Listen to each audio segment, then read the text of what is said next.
महाभारत के युद्ध में अर्जुन के रथ पर बैठे हुए हनुमान जी कभी कभी खड़े होकर कौरवों की सेना की तरफ घूर कर देखते तो उस समय कौरवों की सेना तूफान की गति से युद्ध भूमि को छोड़कर भाग जाती। हनुमान जी की दृष्टि का सामना करने का साहस किसी में नहीं था। उस दिन भी ऐसा ही हुआ था जब कर्ण और अर्जुन के बीच युद्ध चल रहा था। कर्ण अर्जुन पर अत्यंत भयंकर बाणों की वर्षा किए जा रहा था। उनके बाणों की वर्षा से श्रीकृष्ण को भी बाण लगते गए, अतः उनके बाण से श्रीकृष्ण का कवच कटकर गिर पड़ा और उनके सुकुमार अंग पर बाण लगने लगे। रथ की छत पर बैठे पवनपुत्र हनुमान जी एकटक नीचे अपने आराध्य की तरफ ही देख रहे।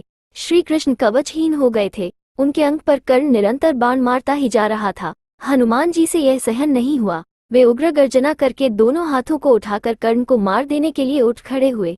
हनुमान जी की भयंकर गर्जना से ऐसा लगा मानो ब्रह्मांड फट गया हो। कौरव सेना तो पहले ही भाग चुकी थी, अब पांडव पक्ष की सेना भी उनकी गर्जना के भय से भागने लगी। हनुमान जी का क्रोध देखकर कर्ण के हाथ से धनुष छूटकर गिर गया।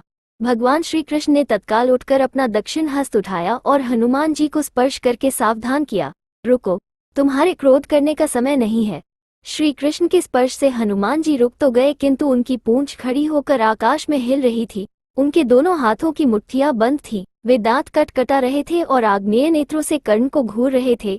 हनुमान जी का क्रोध देखकर कर्ण और उनके सारथी कांपने लगे। हनुमान जी का क्रोध शांत न होते देखकर श्री कृष्ण ने कड़े स्वर में कहा, हनुमान, मेरी ओर देखो। अगर तुम इस प्रकार कर्ण की ओर कुछ क्षण और देखोगे तो कर्ण तुम्हारी दृष्टि से ही मर जाएगा। ये त्रेतायुग नहीं है। तुम्हारे पराक्रम को तो दूर, यहाँ कोई तुम्हारे तेज को भी नहीं सह सकता। तुमको मैंने इस युद्ध में शांत रहकर बैठने को कहा है। फिर हनुमान जी ने अपने आराध्य देव की ओर देखा और शांत होकर बैठ गए।